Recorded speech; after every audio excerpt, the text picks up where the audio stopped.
for joining us today and for bringing us in with some chill vibes, Dan.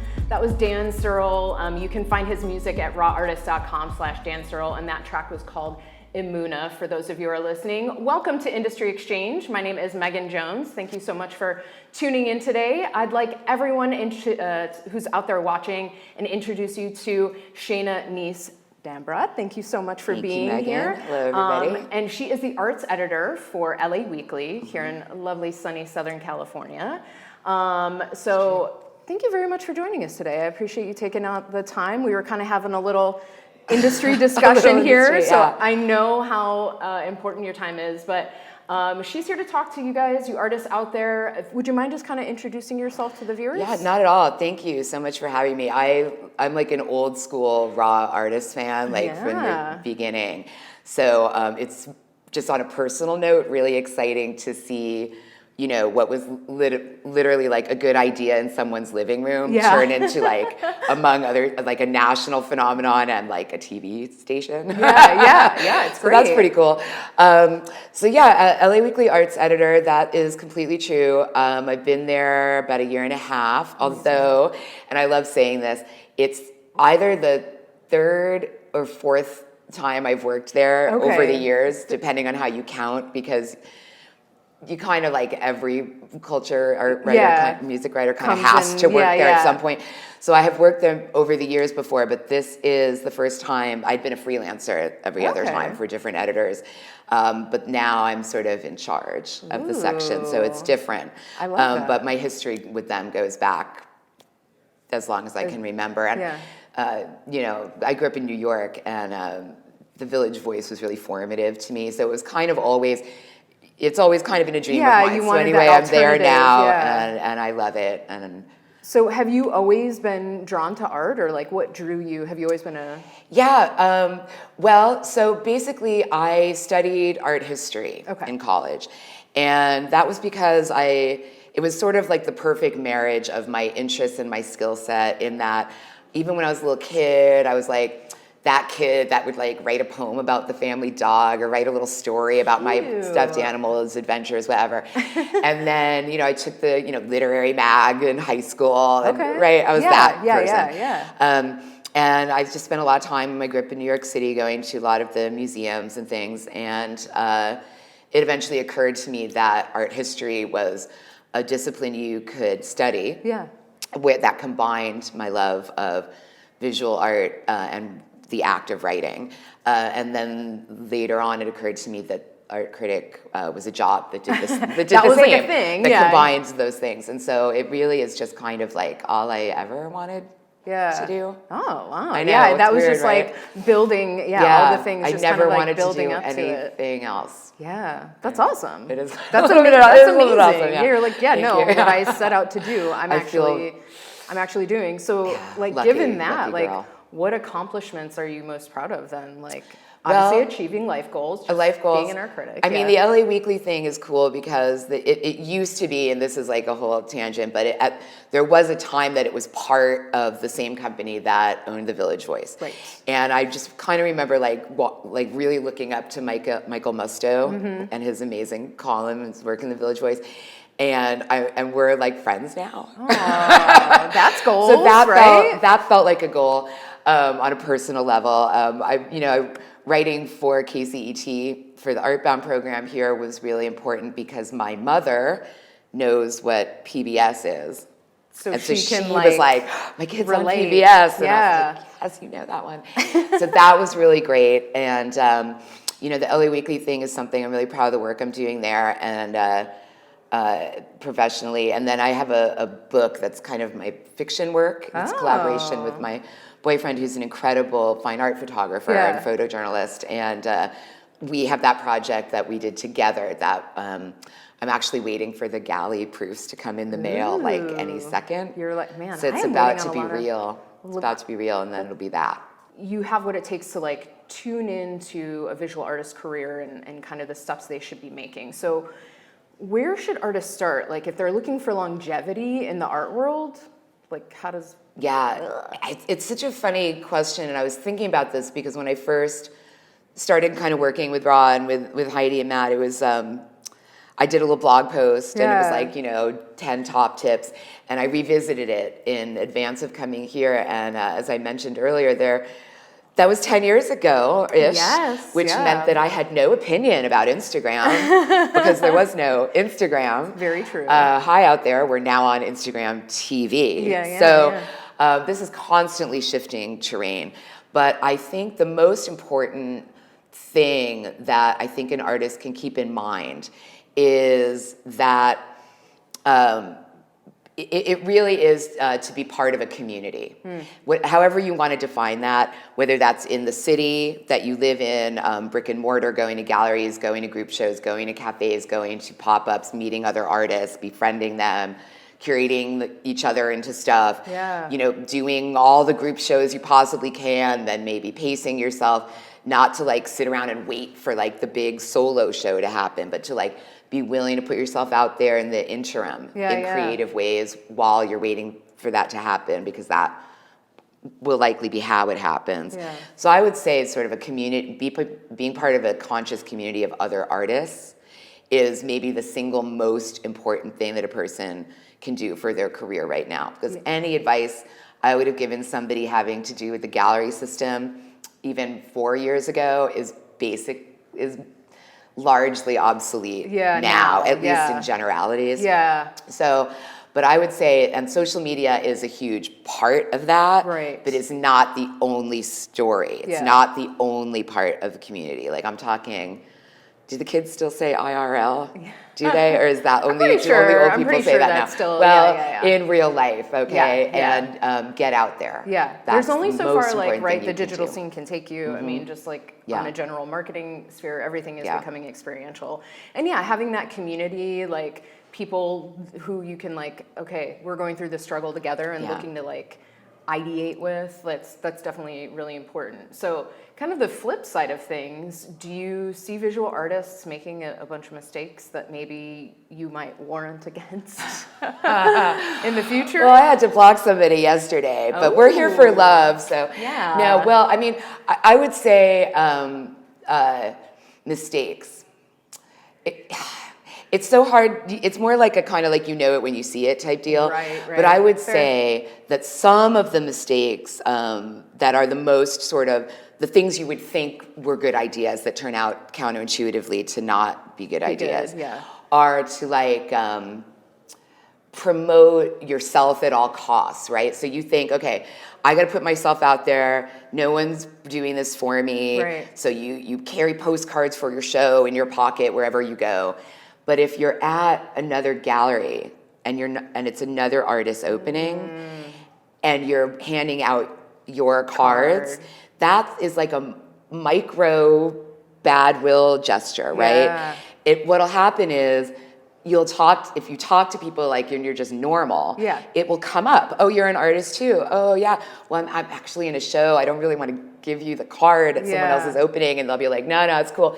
And I know this sounds precious, but it really is like the energy that you're putting out there, because what you would want would be for people to be paying attention to your show that they're at and being supportive of you, and there's plenty of time to do it. So it kind of goes back to that community thing. I think I see a lot of artists really going for it on their like taking charge of their own destiny and kind of forgetting that they're part of something larger. No, I mean, it takes a village. I don't think the kids are saying that. Actually, the kids I think might be saying like, don't act too thirsty, right? Like, there you go. You can't be too thirsty. Right. That's definitely, and be mindful of the community, right? Like and if you get a reputation for being supportive and engaged with what your peers are doing, right? You'll not only meet people, but you will get a reputation for being a supportive, engaged member of the community. And then a project will come along and someone will think of you because you're lovely. Right? They're like, wow, I had this great interaction. And so you really have to not rush it, and that's part of the same advice. Like you can't, and for every story, there's a story of somebody who just like had one amazing thing and like went for it and it went viral and hoop dreams. Right. But like real talk, you have to just kind of be like a good citizen of the art world. Layers. You just things gotta will keep happen. Layering, right? Yeah. I think that's right. Like an oil painting or something. I don't know. Good point. But okay, and an oil painting also takes a long time to dry. There you go. So that was actually really good. I am winning today. Okay, so obviously, getting involved in the community, things like that, showcase opportunities that come to an artist. How would one kind of, I guess, like weigh the benefits of, whether it's worth it or not? What do you think in your mind are like the things that are like, okay, if they're not doing this, it's not worth your time? Right. Well, one of the things, and I know you didn't, this isn't like a leading question, but like we are here at Raw. True. And the main thing that I've always liked about the Raw model is that because of how it's done, the audiences are there with like an intentionality, right? So it's not just like a vodka launch party where there happens to be art and you hope that the people look at it on their way to more free vodka. Right. Which is still fine, by the way. Nothing wrong with that. Like, do that too. But what I like about this is that the audience is just as intentional about it. So it's like, I bought a ticket to come to a Raw event. And that means that I'm in the mood to discover new art and new music and new fashion. Yeah. So they are there to look at you. And so you have a directed audience. Yeah. No, that's great. I've been working with Raw for almost a decade now, and I never really thought about that. You're right. That's like the most captured, engaged audience member you could ask for. So at that point, I would say, look at the audiences. If you're thinking about it, go to an event or two. Yeah. And if you like being there, then it's for you. That's your answer. Exactly. So we actually have a question. Oh, good. From the internet. Audience. Yay! Hey, internet. How would you build a community where there really isn't one yet? Oh, you mean like in your, archetypal small town or something like that? Yeah, let's say you're like in Boise, Idaho comes to mind. Even though we are in Boise, and they get noisy in Boise. So like that's good. Yeah. I mean, rather than speak in sort of like a general sense, I'll say specifically, I think that find the coolest cafe / bar / bookstore in your town. There's one. I swear to God, there's one has got to be kind of hipster Somebody cafe. moved back home after living in New York or LA for years and opened up a cafe near you. I'm very sure. Find that. Yeah. And make them let you put art shows there. Your own, other people's, walk in, take it over, go. You guys have an amazing space. Can I start curating some art in the space? Yeah. We'll have little receptions. Everyone that comes in will buy coffee and a Linzer tort. Yeah. There's no downside for you, whatever. And just do it. But I would say because a lot of times getting your hands on, an empty storefront and letting the developers let you use it for free till it gets rented is super awesome. But that's like a level of admin skills and possible insurance things, and you're kind of starting from scratch, and that's a lot. Sounds like a full-time basically job. I'm telling the nice person start a gallery. Yeah. Right? And I get it. But if you partner with a local business that's already about a little bit of a cultured or eccentric kind of society, I mean, then in your town, then you already are starting halfway there. Yeah. And they should be open-minded, and that's a great way to go. You're right. I've seen a lot of really incredible, is there an art house cinema with a lobby? Yeah. Because all the... Throw a little pop-up show. Right, exactly. Yeah. So all those types of things. Community partners with walls. Yeah. That makes sense. They've already got the real estate. Once you have the space, that's like half the battle right there. And then, I always it's not really a artists. favor to you. It's something of value for them, too. For sure. So I would say do that. Yeah. No, that's awesome. Okay. By the way, thank you guys for sending those questions, and we really appreciate it. Hashtag Raw Artists, hashtag Industry Exchange if you want to send those through. Of course, hope you can just chat them right through to our amazing team on the other side of that camera, and they're going to send them our way. So an artist that is looking for these, alternatives in a town where they might not have the opportunities, might also be struggling to find their voice, right? I think that maybe it might be sequestered or trying to be pushed down in that type of scenario. How does and artists work on that, finding their own voice? Well, see, now that is exactly where I'm all about social media and Instagram, where in other parts of my life I remain healthily skeptical of its effects. I have a pro and con list, but when it comes to communicating beyond geographical boundaries, there is nothing better than really Instagram. Because even Facebook, you know, we all have our socio-political issues with its effect on society, and we're all questioning our relationship to it in one way or another, and that's fair. I like it because there is no single better platform for creating an event and inviting everyone to it without having to know their email addresses or their, you know, so like I have yet to find a better substitute. But when it comes to your question about finding your voice, finding your people, getting feedback on your art, from strangers. The Instagram space is really functional.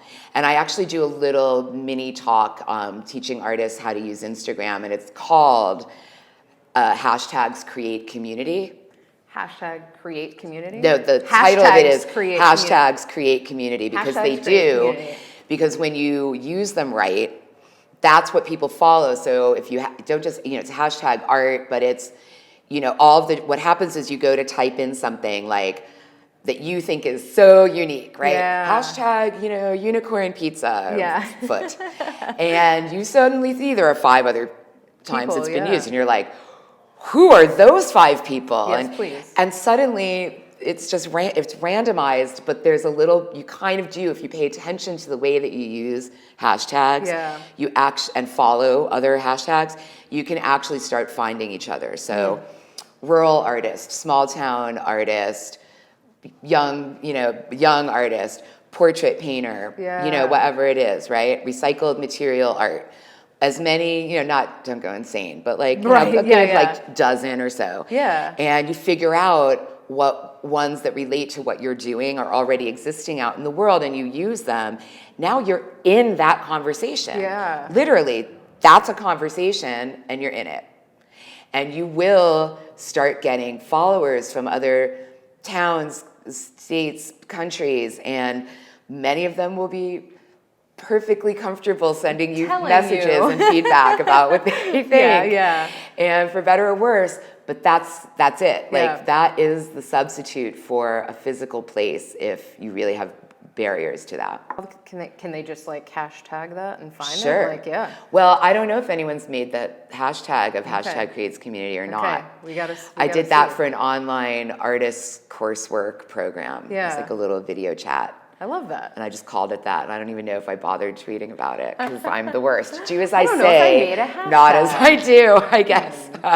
I mean, fair. But so when an artist has found their voice and has kind of gotten to a point where they want to start putting their art babies out into the world, obviously a lot of them think about pricing their work when beginning. How does one go about attacking that? So with the caveat that I haven't worked in a commercial gallery since 1996. Okay, fair.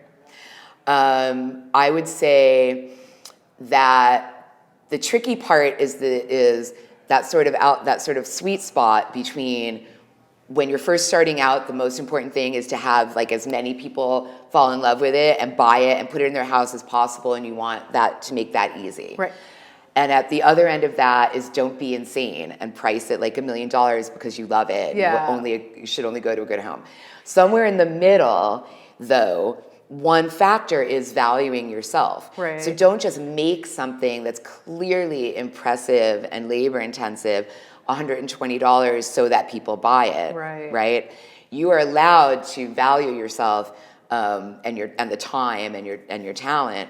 So there is a little bit of a thing where just not like cheap is not a good deal is not automatically attractive to a collector. They want to feel like there's a value that they're buying into. While at the same time, there's always room for your prices to go up. But there's nothing more horrifying than having to lower them. Oof. Yeah. That's a right, because it's not good. Horrifying personally and unsettling to people who've bought your work at the previous price point. So not because it's all about investment, but just because that makes sense, right? Like think about it, right? Yeah. So if you don't have a gallerist who can sit there and say to you, my clientele supports these price points in my experience, blah, blah, blah, blah, blah, you're kind of with intuition.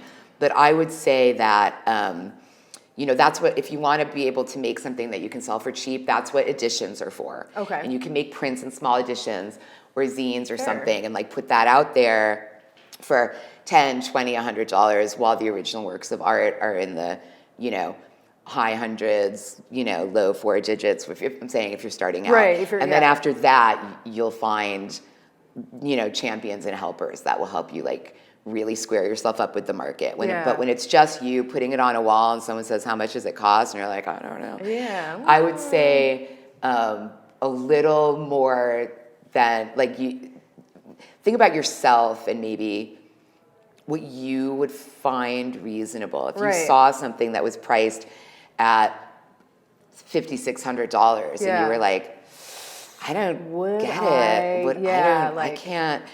But if you saw something that was priced at $900 and thought, that's a good deal, that piece is amazing, but check it, it's still $900. Yeah. So try a few things on and find out what feels good to you. Yeah. But do not sell yourself short just because you're young, but don't get too ambitious too fast because there's nowhere to go from there. Right. Yeah, I think that there's a lot of, I definitely have seen a lot of artists like pricing that where I'm like, why is this $20? Like, this is not, like, that's great because I'm going to buy it. You bet. But I'm going to buy it first and then be like, why was that so cheap? Yeah. Like, Not the other way around. But you're absolutely right. I don't think necessarily a lot of artists value themselves in the fact of like, don't think of it as like a business. Like you have to pay yourself like you're an employee, right? They don't, maybe the time it's like, oh, I put, so many hours in this. Well, great. How much money do you want to be making an hour? Like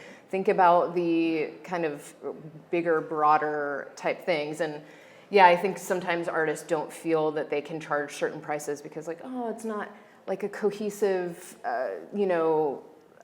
set of paintings or something like that. So I don't feel as comfortable. So yeah, I think really like how much you got to value yourself and like what you're putting into that. And if all else fails and you really can't get good advice, go with your gut. Like almost like try it on. Be like, how would I feel if I never saw that painting again for $500? Right. Do I already regret just thinking about that? Right. Price it higher. Yeah. Or how would I feel if I got $500 for this? I would feel like I made it. Like, sweet. Go for it. Yeah. Right? So try it on and really be honest with yourself about, what it feels like. Yeah. And you'll get pretty close. Being that you are a writer at the LA Times. Weekly. LA Weekly, sorry. LA Weekly. We'll fix it in post. Yes. Is that you are constantly, recognizing artists and doing that. How at the Weekly are you tips? That's where I'm going for. Is like tips. Do you give those out frequently through your writing? Not so much. I mostly do that sort of thing in like with the this videos kind that of you were setting. talking about. Yeah, okay. This kind of setting, or those were a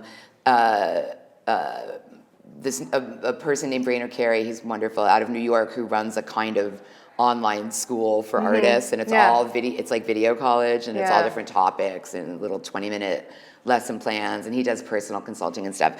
So as part of that, or something like this, I do talks. I mean, I did MFA crit sessions at Cal State Long Beach last week. Okay. Talked to 4 different artists, and that's always part of it too. They're about to go out into the world.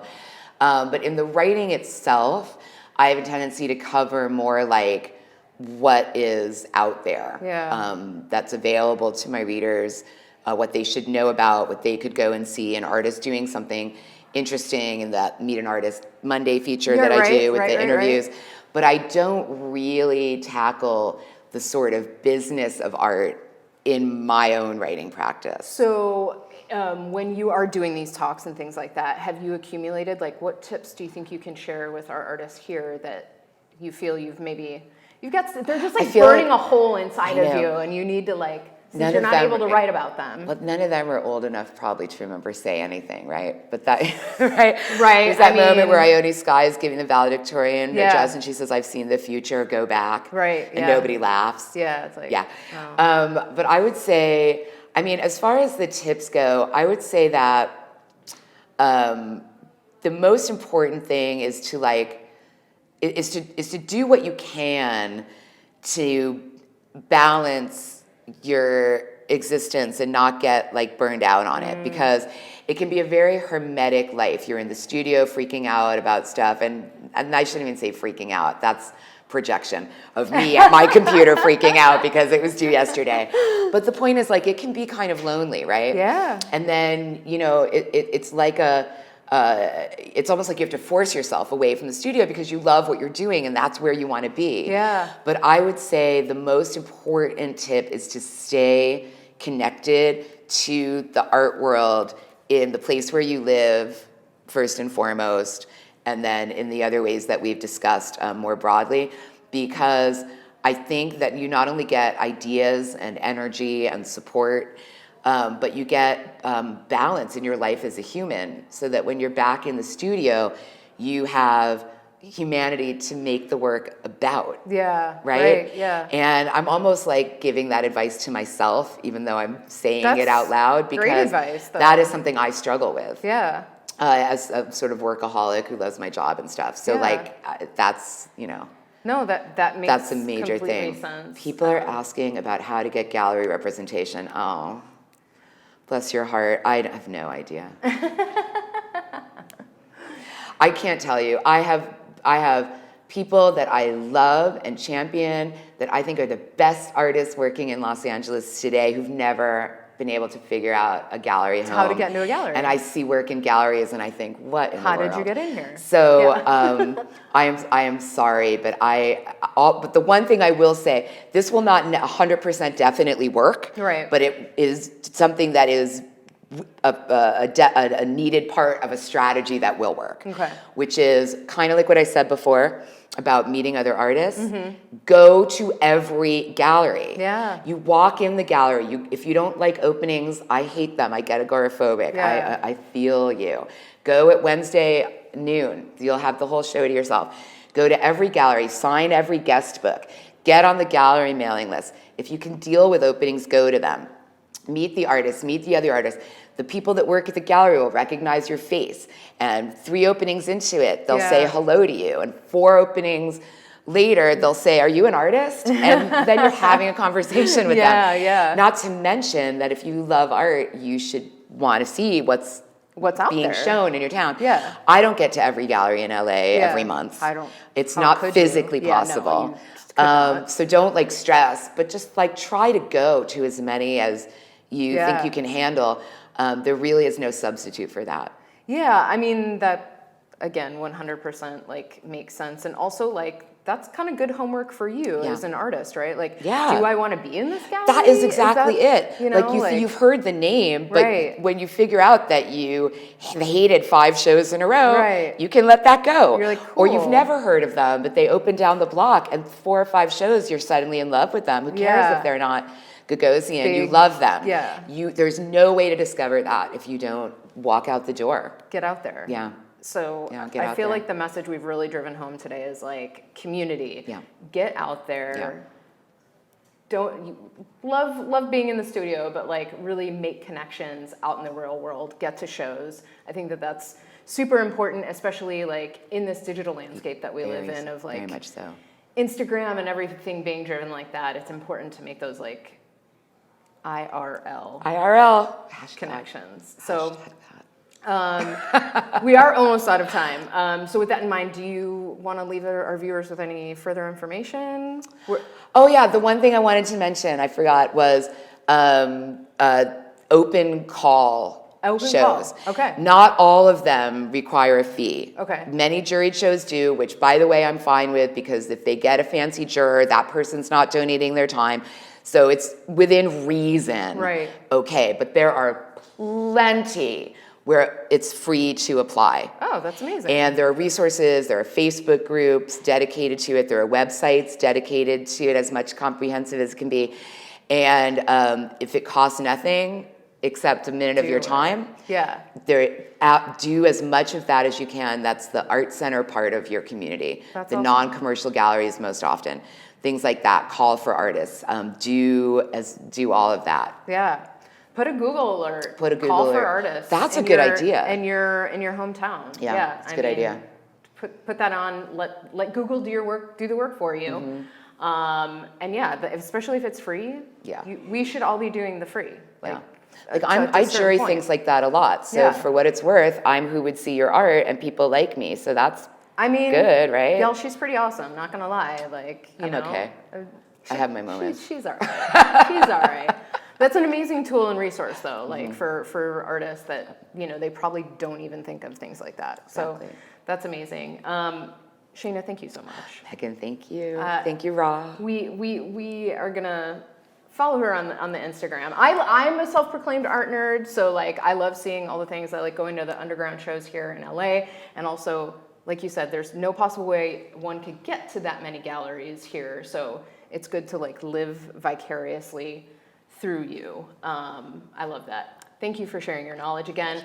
Thank you everybody for tuning in. For those who are in the LA area, pick up your LA Weekly.